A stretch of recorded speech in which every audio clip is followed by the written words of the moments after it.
Welcome to the Deep Dive. In an age where holistic healing is uh, really gaining traction, we're diving into a fascinating question today. How does someone like April Bogle bridge these seemingly really different worlds? Emergency medicine, ancient spiritual practices, and even cutting-edge sound therapy. How does it all come together to create a pathway for, profound, lasting transformation? We're taking a deep dive into Om Academy of Healing, a sanctuary that seems to be blending science with the sacred in some really unique ways. That's right. The sources we have, they really paint a picture of a space dedicated to profound transformation. And they're focusing particularly on these integrative healing modalities and also the often misunderstood process of psychedelic integration. So our mission today is really to unpack what Om Academy offers, explore the innovative methods they use, and fundamentally try to demystify what psychedelic integration truly entails for people seeking deep personal growth. Okay, let's unpack this then. We'll first maybe explore the vision behind Om Academy and the journey of its founder, April Bogle. Seems pretty compelling. Then we can move into the array of innovative practices they offer. Some of these, honestly, I hadn't encountered before. And finally, let's zoom right in on that critical, often overlooked role of psychedelic integration, why it's not just important, but essential for lasting change, and how it's actually applied in practice. Yeah. Sounds good. So at the heart of Om Academy is April Bogle, and her professional journey is, well, it's quite remarkable. She has 31 years of experience as a registered nurse in really demanding fields, too, like emergency and aesthetic care. And she's made this significant shift, transitioning into what our sources describe as a psychedelic nurse coach and multidimensional healer. Wow, that's quite a pivot, isn't it, from the fast-paced world of urgent medical intervention to something, well, quite different. Exactly. And what's fascinating here is how April doesn't just abandon her medical roots. She seems to consciously bridge modern evidence-based medicine with ancient spiritual wisdom. Her clinical background gives her this strong foundation, right? Understanding human physiology, crisis management, and that then informs her approach to the more subtle, energetic healing work. Right. Her journey led her to transform her original practice, Timeless RN, into Om Academy. And the mission seems really clear, resonant, to foster a healthy mind, body, and spirit, reducing stress and promoting personal growth through knowledge and community.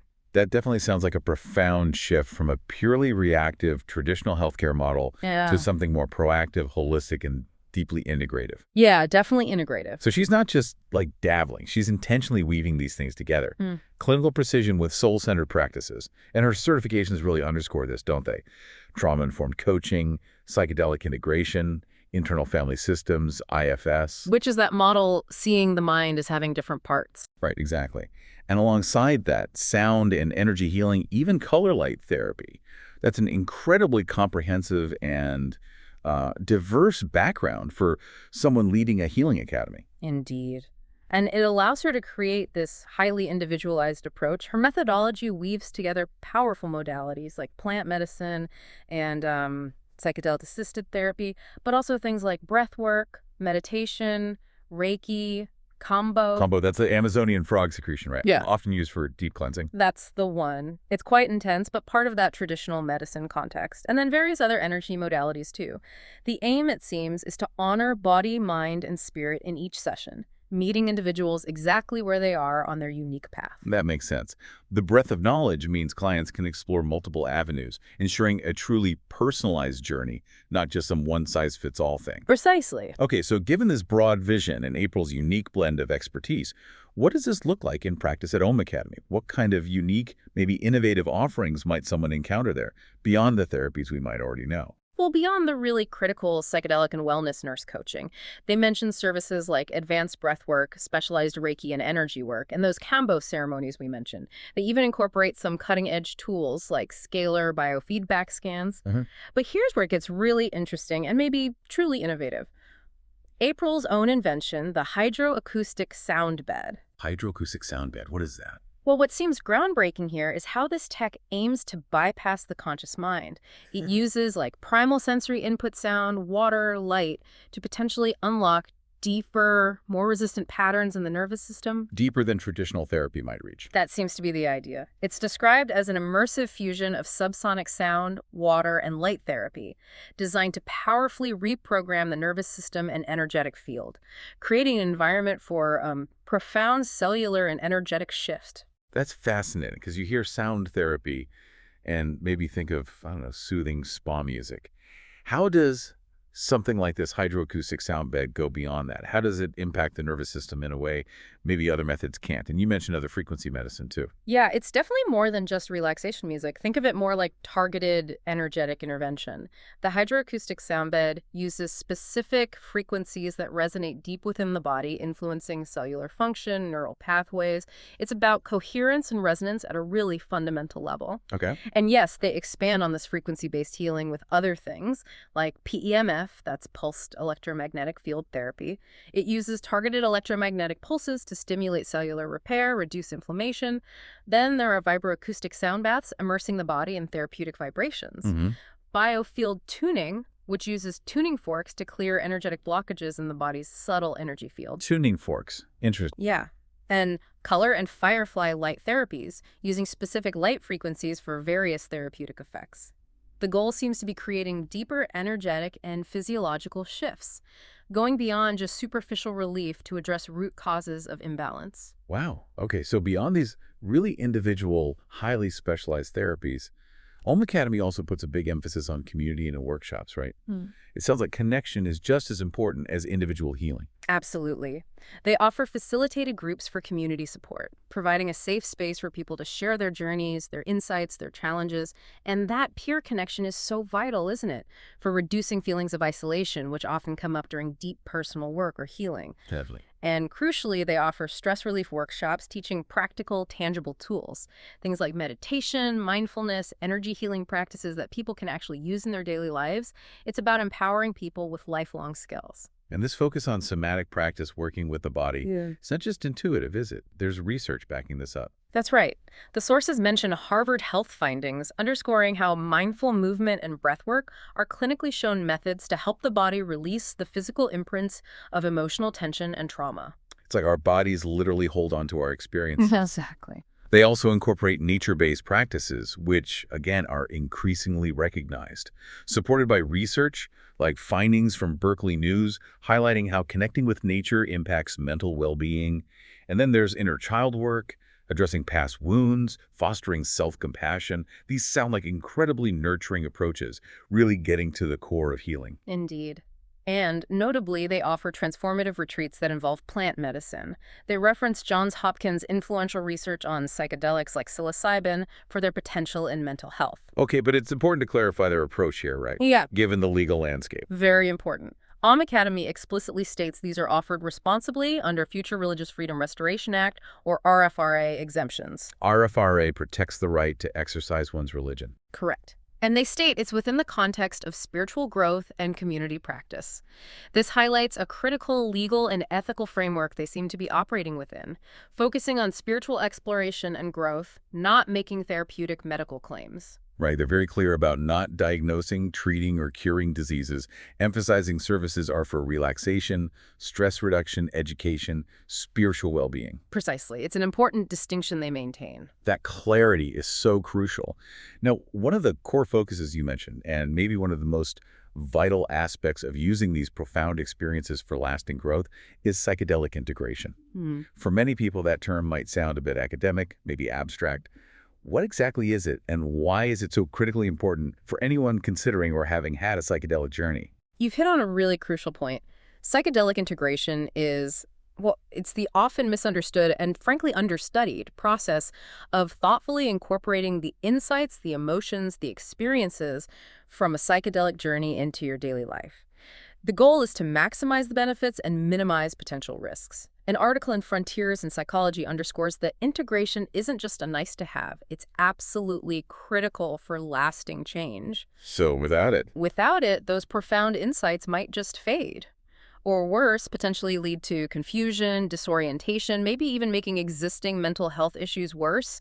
The stakes are actually quite high if integration is overlooked. So the insights gained during the experience, no matter how profound, they aren't automatically transformative on their own. It sounds like the real work, maybe the real magic, happens after the journey in how you process and apply those revelations. How does Om Academy specifically help clients navigate those potential challenges and risks, making sure those insights are harnessed safely and effectively? Precisely. Integration is the essential bridge. It connects that powerful, sometimes ego-dissolving experience to lasting, tangible transformation in everyday life. Om Academy seems focused on providing a structured, supportive environment for this often challenging process. Integration involves revisiting the experience, processing intense emotions that might have come up, and then, most importantly, consciously applying the lessons learned to your daily routines, relationships, how you see yourself. So it becomes a catalyst, not just an event. Exactly. A catalyst for real personal growth. It also enhances awareness of triggers, trauma, providing a framework for healing, and it fosters greater presence, more intentionality in everyday life. It's about anchoring those expanded states into grounded reality. The sources give a pretty comprehensive overview of integration methods.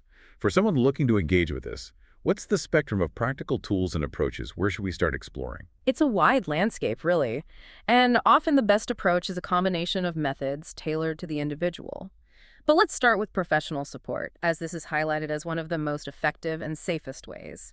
Engaging with a trained therapist, an integration specialist, or a coach provides that critical external perspective and guidance. Are the resources mentioned? Yeah, places like the Fireside Project and Psychedelic Support are mentioned for finding professionals. And they suggest choosing someone registered with reputable organizations like Fluence or CII. Okay. And there's a distinction between therapy and coaching here, right? Yes, an important one. Therapy typically focuses on healing mental health issues, processing trauma. Coaching often emphasizes personal development, practical lifestyle changes, goal setting, maybe a more forward-looking perspective sometimes. That distinction is really helpful. How does someone figure out which is right for them, especially as needs might change over time? Well, it often comes down to their primary goal and where they are in their journey. If complex trauma or specific mental health conditions are involved, a therapist is crucial. If the focus is more on applying insights to career, relationships, daily habits, maybe a coach is a better fit. Some people use both at different stages. Makes sense. Hmm. Beyond professionals, what else? Well, journaling and reflective practice stand out as a powerful, really accessible tool. Right. I can see how regularly writing about thoughts, feelings, insights helps identify patterns, helps solidify new ways of being. It's almost like having a conversation with your subconscious. Exactly. It helps you track progress, too, see how insights manifest over time. Are there specific prompts suggested? Yes, things like, what emotions or insights stood out? How did the experience align with or challenge my intentions? And maybe crucially, what changes can I make to incorporate these insights into my life? Bridging the abstract to the actionable. Okay. Building on that idea of externalizing creative expression. Yes, another incredibly valuable avenue. I love this idea. Painting, music, drawing. It helps externalize those often ineffable aspects of the journey. Stanislav Grof, the psychiatrist, encouraged clients to draw mandalas, didn't he? He did, to reflect those nonverbal insights. Yeah. But you don't have to be an artist, right? How do they make that accessible if someone feels inhibited? That's a great point.